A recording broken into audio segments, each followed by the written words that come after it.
Hey, Kelsey, welcome. Thanks for joining us. I'm super happy to be here. Excellent job on the keynote, by the way. And I got a ton of questions. And look, so when we get started, I want to give people a little bit about my background. Like when I write apps, the way I think about it is, use something like HTTP, maybe some RESTful interface. You got JSON in the body, you throw these things back and forth. If you want to get fancy, you can use something like gRPC, call one function from the client onto the server side. And look, if I was in a retail store and I had a ton of transactions, I might actually decide to just batch all of those things up. If I sell 100,000 things in the store, I'm going to put all 100,000 things in one transaction file, throw it across the wire, and just process it all there. And so that's the world that I come from, point to point for most things, and a bit batch process for everything else. And now I'm thinking about like, hey, given everything that I just saw you talk about, when should people think about streaming? Why would someone want to stream instead of doing point to point or some batch process?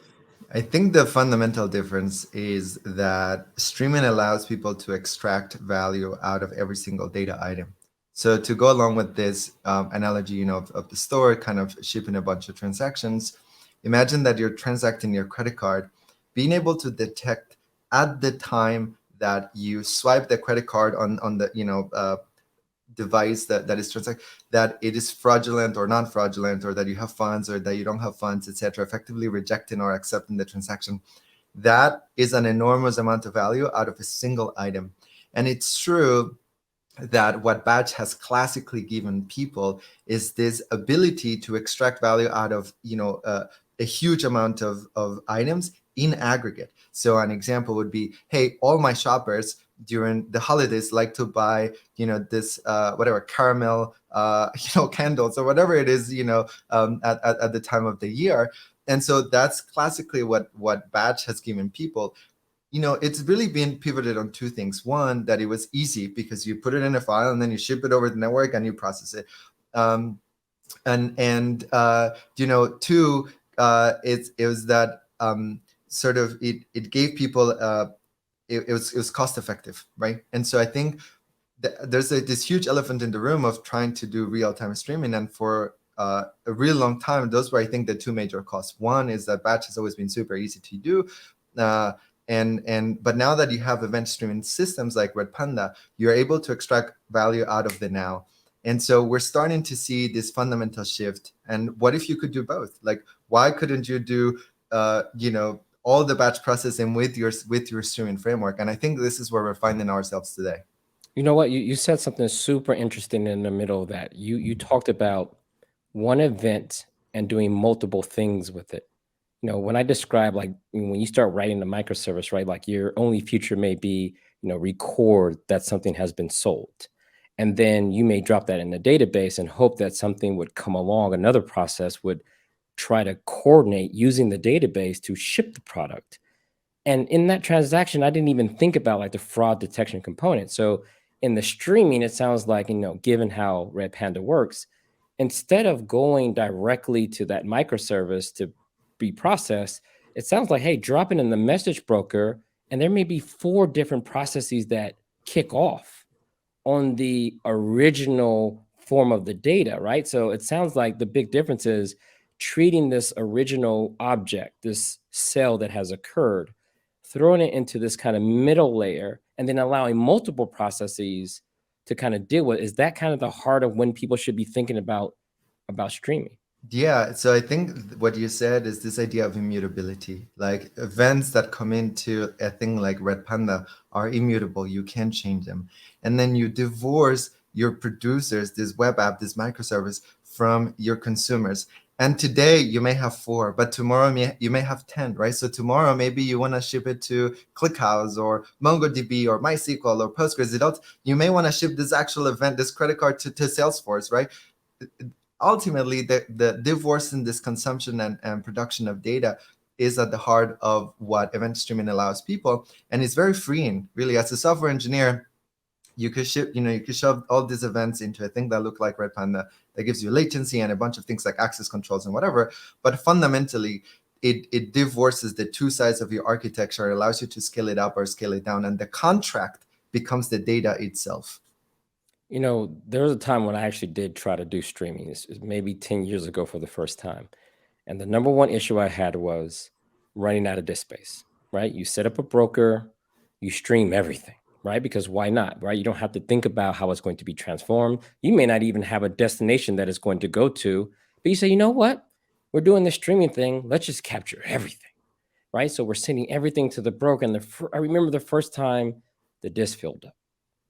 And then you have to have this weird question around, should we turn some streams off? Should we lower how long we retain things to make room because we need to catch up? We got slow consumers. And so I know talking to you in the past, your team was talking about not just, how much I can put on a single box, but I didn't even get to the point when we start talking about multiple zones, multiple regions, and resiliency around it. And I remember we were talking about this before, and you kept mentioning like this cloud first kind of storage, right? Like where you start thinking about using the cloud in its entirety to decouple this idea that everything goes to a single server. Expand on that. Yeah. So over time, I think you nailed it, right? People that are new to streaming have fundamentally struggled with two things: complexity. When you host it, right, it just feels like distributed system whack-a-mole to try and get this thing. And then the next thing is like storage, right? And a storage really local disk. And we're gonna have LiveRamp who is gonna join us today with the went from 1 terabyte to 12 petabytes of data. And so what happened? This idea of cloud first, to me, is exactly what you said. Is that at some point you have to make room for new data to come in, right? Like local disks are finite to a large extent, right? Like it's 1 terabyte and that's it, right? Like physically there's a limit. And so when you push data, you have to make a space for this new data to come in. And so typically event streamings, you delete the old data. You say like, okay, after 5 hours or 100 gigabytes for this particular topic, I want to delete data. And so this cloud first is really this umbrella of technologies. Internally, we call it shadow indexing, and we talked about this. But the keystone is that Redpanda, as of this release, the main storage is actually this high bandwidth, super available systems like S3 on Amazon and Google Cloud Bucket and Azure Blob Store. Instead of deleting data locally, just push it to an object store. And by the way, upload a couple of indexes. And now what these indexes give you is a net new way of thinking about it. And I'm going to talk about two really important use cases as sort of we've seen this migration and the sophistication of people using streaming, right? So the first one is that now 5 brokers in LiveRamp, for example, joining us today, can now represent 12 petabytes of data. And so you go from your local disk having to retain the entirety of your data store to just retaining your working set, the things that your applications care about. And the cost efficiencies there are obvious, right? It's anywhere from 10x to 15x to 7x. It doesn't really matter like kind of what the multiplier are, but it's massive. It's basically a new category of cost savings there. The second thing that it gives you is that often when you're operationalizing these use cases, your production cluster, right, holds the most important things because streaming tends to be the heart of your application. You mentioned, hey, before I was just shoving all the events into this thing because it's freeing as an engineer to push to divorce consumer and producers. Now, when you have ML, when you have AI, when you have this batch processing, maybe you want to hydrate it, multiple databases, or you want to push it into Snowflake or whatever it is, right?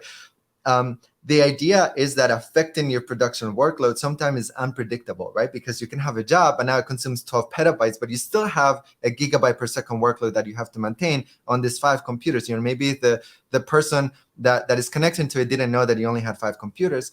And so the shadow index idea is that when you upload the data and you upload indexes, it allows us to leverage this cloud native storage systems, this cloud first storage systems like S3, so we could bring up a separate set of clusters that consumes the data directly from this S3 compatible storage systems without affecting your operational cluster.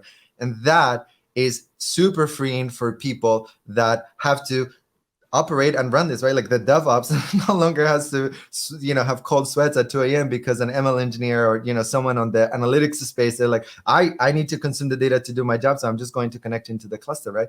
And so that's, to me, that's really the two main bottlenecks that we have seen customers and in, the last 13 years of trying to do this is, one was complexity, and then the second one was cost. And to me, this cloud native sort of eliminates a lot of the cost barriers. Yeah, so you touched on a couple of things, especially the part where you highlighted around the operational aspects of all of this, right? So typically when we think about the operational aspects of storage systems, we think about capacity planning, we think about resiliency. Do we replicate the data? How fast should we replicate the data? Where are we in the replication stream? All of these things are super complex. And if I try to simplify this for people, like when you think about your kitchen and you got a pantry, and you also got that counter space, you tend to keep the chips on the counter space, especially if you know you're gonna be, grabbing chips. You're not trying to open the whole pantry just for a bag of chips. So you kind of keep that in like that closest tier of storage right there in the open. But then the pantry's for the stuff that you get at later, right? Maybe you just don't want to eat cereal throughout the day, so you throw that in the pantry. But what I'm hearing is you're doing something different. This is like building your house next to the grocery store. And you, from your pantry, you have another door that takes you straight into the grocery store where you almost are storing more than you would ever use, right? So now you don't have to think about, can I make enough meal? If I have a situation where 10,000 people show up and they need to eat, well, I just open the door behind the pantry. And it sounds like S3 is that grocery store part in the analogy where you don't need to think about, how big your local disk is on that VM. You can now understand that Redpanda is going to do the hard work of saying, look, this is the most active bits of data. I'm going to leave that in either SSD or in memory. Some stuff can stay in storage. But look, instead of you writing a bunch of scripts trying to figure out what data to snapshot and where to store it, you're saying you're going to be doing this by default. Yeah, and let's start. I think that we're doing that by default in this cloud first, but to the engineer, it's very freeing, really, as like, it sort of actually unlocks new, almost new ways of thinking, because now you can actually do what you wanted to do a decade ago when you were starting with this streaming. Just put all of these events that, eventually something that is like scalable, that has the systems. If you look at, to me, S3 is an engineering marvel, and all of these object storage systems, their availability is great. The durability is 11 nines, which is like, what does that even mean? It's so good that So let's get into that real quick, right? So look, now we got this architecture. You're removing the operational piece of it, right? You kind of started this trend a while ago with just like a single binary, giving people an easy way to kind of have this Kafka-like broker in their hands. So that's step one. Now you kind of taking away the data part, the resiliency part, where to store it.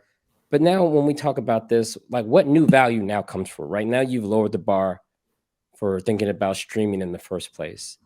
What do people get out of this? What new value gets unlocked? There are two things. I think latency, this lower latency, is really, I think it's a big innovation that Redpanda has brought into market, because it unlocks new ways of thinking. Sometimes we've talked about this in the past, where we say, like, you can still take a steamboat from New York to London and it will get you there, but air travel invented things that we couldn't have imagined possible. That's latency. Latency has invented things that we couldn't have imagined possible. StoneX, we'll talk about later too. I was like, hey, Redpanda moved this thing to a 4 millisecond average latency, or 2 milliseconds, and then for them it unlocked hedging, right? So this trading called hedging, where you put place two positions in the market. But the takeaway from that is that, so first, the latency, right? The local host optimizations that we've put into Redpanda enables things like hedging and trading in that way, or oil and gas and pipeline jitter detection, etc. And then you have this thing, which is this cloud first retention. And what does that unlock? Well, that unlocks this architectural freedom. You no longer have to think about a priori of all the full materializations that you have to think, whether today is Mongo or ClickHouse or Postgres, all of that sort of goes away.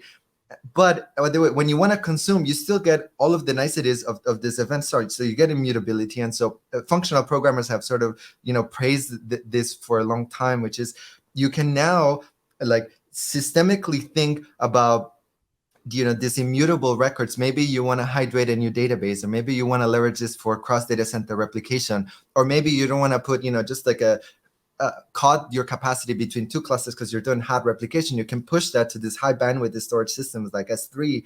And so there's like a new way of thinking where you can leverage Redpanda to sort of become this, the source of truth in the way that it keeps the highest fidelity of data at its raw form in a way that's still, from a cost perspective, scalable for most use cases. When I thought about that and I heard like this different kind of value, like most people think about this more of like a buffer, right? Consumers are pushing things. I have this buffer. And for some people, they might say, hey, it may solve my scalability problem, but they may not immediately start thinking new value. But new value to me might be the ability, look, if I can retain it all, then I can replay it. I can replay it and simulate security situations. I can make adjustments to the data because now I have enough of it to actually make this work.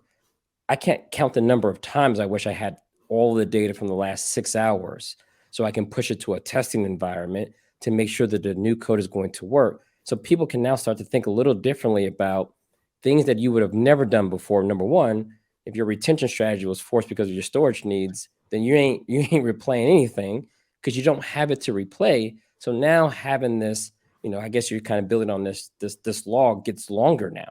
And you can probably do things you never would have thought before. And that brings me to the last piece, which is I'm starting to rethink what the system of record is, right? Because, in the world that I described in the very beginning, I get a client, it sends something to me, and immediately I start transforming that data from its original form. And I throw it into a database that has its own schema. And traditionally, we've always thought of that database downstream as a system of record. And we all know that that's not how the request came in. We may have lost data. We may have stripped some things off, all in order to fit it in the database. But now listening to you talk, it sounds like if we were to rethink the system of record to be this broker that sits in between, is that the way people should be thinking about this? Yeah, and I think it offers two things. One, it offers this pressure valve where, actually a lot of this very sophisticated indexing technologies, databases, right? They're really like, you can think of them, they store the data in a particular way that allows you to read it. And so really, to me, the log is the source of truth. Everything else is a cache. And when you start to think about it that way in your architecture, you can now say, oh, you know what? I need a document index. Boom, you bring your MongoDB. I need a columnar index. You bring, let's say, ClickHouse. I need a relational index, and then you bring your Postgres, right? And so you really start to think about how this data is flowing through, not necessarily about sort of the risk that it comes with having to think about all the possible sort of representations of these downstream systems. And like you mentioned, most systems, actually by definition, you have to filter the data. You couldn't possibly store the data because it's just so costly. So now that you've removed this complexity and cost structure, now as an engineer, I really get to focus on like, okay, how am I going to retrieve the data? Is today this particular form? And maybe tomorrow, by the way, is an Elasticsearch index, and I want to do this free text for this particular topic. And so as you start to think about that, a system has to store all of it in its highest fidelity, literally, as with all the record and metadata and the headers that it's going through the network, so that if in the future you want to add, like, say, a graph database or a graph index on top of your log, you can simply add it and then you'll replay it, and knowing that won't bring down your operational system, right? And so it's this idea of leveraging these cloud technologies like S3 or these ephemeral instances or whatever, to actually let the engineer focus on the things that matter, which is manipulating the data so that it adds value to the people using it. All right, look, I'm going to try to wrap this up. I'm going to try to summarize. Again, this is live, folks. This ain't scripted.